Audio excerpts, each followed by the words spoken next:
100%, 100%. I'd say if I could define the goal, it would be to race that, and if I get a chance to win Le Mans, that would be fantastic. So yeah.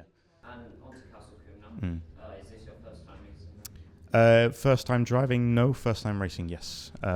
I did the pre-race test day a few days ago, and then we had media day.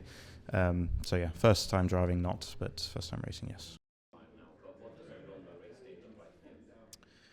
Well, it depends what the schedule is, of course, but for me, I tend to want to wake up in plenty of time, allow myself some time to just kind of center myself in the morning, get myself mentally prepared. You know, if we have qualifying on a separate day to race day, then, you know, it's about waking up on race morning and not overthinking anything, not underthinking anything. From the second I'm waking up, I'm usually thinking about the run into the first corner. And then we try and envisage how the race will evolve, but in a series like this, the field's so competitive, there's not much point.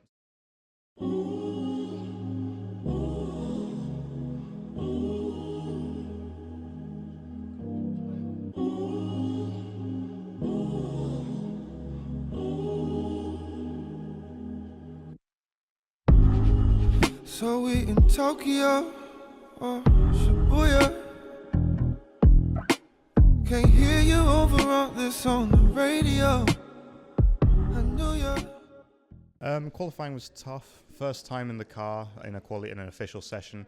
First time in the car in the wet. It was a bit daunting to start with, but yeah, we built up to it, found some pace. Traffic was the main limiting factor. Didn't really get a lap where I didn't come across someone at some point. On my best lap, I was sort of on for a roughly top 5 position, which I would have been very happy with in my first qualifying, but didn't quite get to that point because we got traffic. But yeah, no, overall fairly happy. First session in the car, got through it. That was the most important part, and we managed to do that P9 and P10 for the races. Yeah. Do you think the race will end differently? It's tough to say. We know that we've got a fair bit to gain in terms of natural dry pace. We've only had 2 or 3 hours so far in the car in total, and at this track it's not like a Silverstone, it's not like a Brands Hatch. It punishes you, as we found out actually, because we had a bit of a crash during media day. But yeah, it's very difficult to say. If it stays wet, I think we can possibly move forward a little bit. If it dries up, it's going to be just finding out, trying to move forward a little bit, hopefully try and make a good start. Tends to be a strong point of ours, and yeah, seeing if we can try and move forward. Okay, so to go into your personal driver, how important are sponsors in motorsport?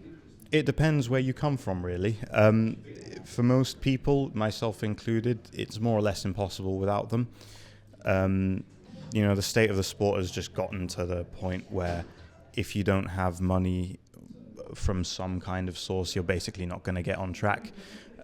So yeah, I've got some people on board who are helping me, and yeah, it's very difficult to do without them. You need either a kind of silver spoon in your mouth, which lots of people are lucky enough to have, or you need to just be willing to work as hard as you can to get as many people on board, and that's what I'm doing pretty much every day at this point. Probably a lot harder than most people think, because it's probably quite a surprising thing to most people how many emails companies get asking for these kind of partnerships, these kind of sponsorships, and 99% of the time they're not even going to respond, let alone say no. And so it kind of comes out to, you know, you try and send 50, 100 emails a day, you send 100 emails, maybe one will respond, and you hope that response is a yes. So, you know, it's not as simple as just writing a letter as well. You got to try and really sell yourself, make yourself a brand before you even start looking for sponsors, because if you don't have that, you're not going to get anywhere, quite frankly. Yeah, motorsport is very expensive. You know, even if you're someone that's just coming to do a regular car track day, once you make the step up to racing, it's incredibly expensive, and unfortunately, it's only getting more expensive with, you know, the cost of fuel going up, the cost of tyres going up, the cost of running a race circuit, and therefore the cost of entries going up. So yeah, just to come and do one race meeting is very expensive, and a lot of the teams and drivers rely heavily on sponsors, because it's, you know, it's just not something that you can fund yourself, and unfortunately that's where we see most of the drivers and riders dropping out, is because they just don't have the funding or the backing to be able to do a full season or even a few rounds. So Harwood's Day is always the first race meeting of the year. So it can always be quite hectic because it's the first one that we've done for probably 6 months. It pretty much always consists of the main Capricorn Racing Club Championship, so the GT Car Championship, the Formula Fords, the Saloon Cars, and the Hot Hatches. And then there'll be a few guest series that come in as well. So like today, I think, for example, there's the 500 owners club that have a race as well. So yeah, it always kind of features those core championships, and it's always the start to the season. It launches the race season for us, basically.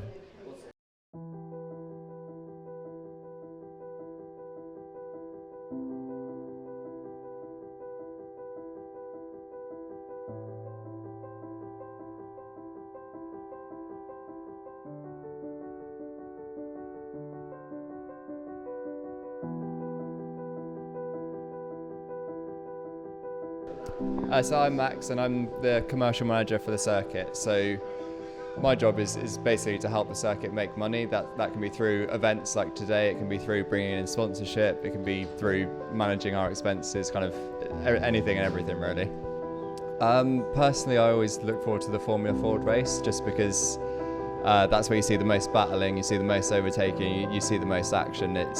Although it's not always the fastest lap times, it's where you see the most race action, definitely. And this time Luke Cooper is closer than the 0.176 between them, and he's split through like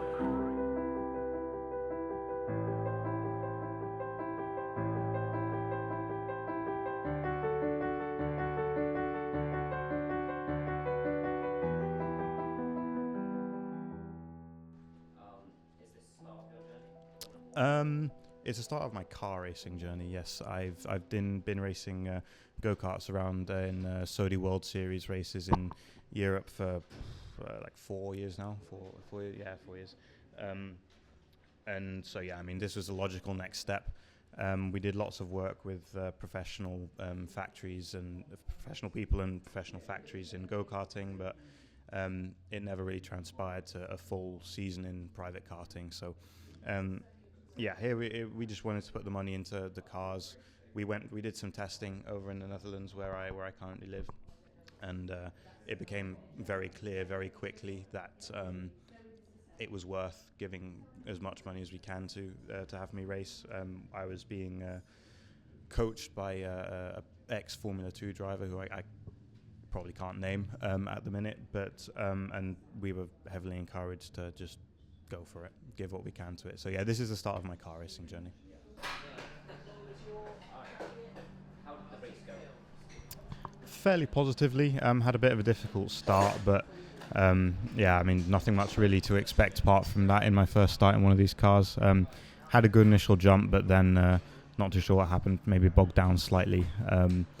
Yeah, just coming away from the line, didn't have many places to go since the cars ahead didn't have a great start either, but yeah, I lost a few positions there, came back through, gained a few, got back up to my teammate Sam. We had a nice little scrap for a few laps. I managed to pass him, and unfortunately his engine overheated. So at that point, I think I was in P7, and that's where I stayed for the rest of the race. I was driving a little bit cautiously towards the end, since me and Sam had a little bit of contact where he went slightly into the rear of me. I was slightly concerned that might have damaged something important, so I wasn't really pushing to the limit at that point, just trying to bring it home. And yeah, we're all fine. Brought it home, 7th, first in the rookies. So yeah, pretty happy with that. Well, the start absolutely is the thing I need to work on more. Also, my first lap aggression. I was quite just constantly thinking about any risk of contact when I was around other cars on the first lap, especially going into the follow through into the kink. We ended up being 3 wide because of my bad start and other people's good starts, which I ended up backing out of, and probably would do that again. But yeah, I just need to build a bit more early aggression. It was fine later on, but yeah, just general race instinct needs to be a bit better. So, in terms of the car, obviously it was your first race. Yeah. Are you comfortable in it? Yeah, I'd say I'm pretty comfortable in it now. We're not yet on the limit.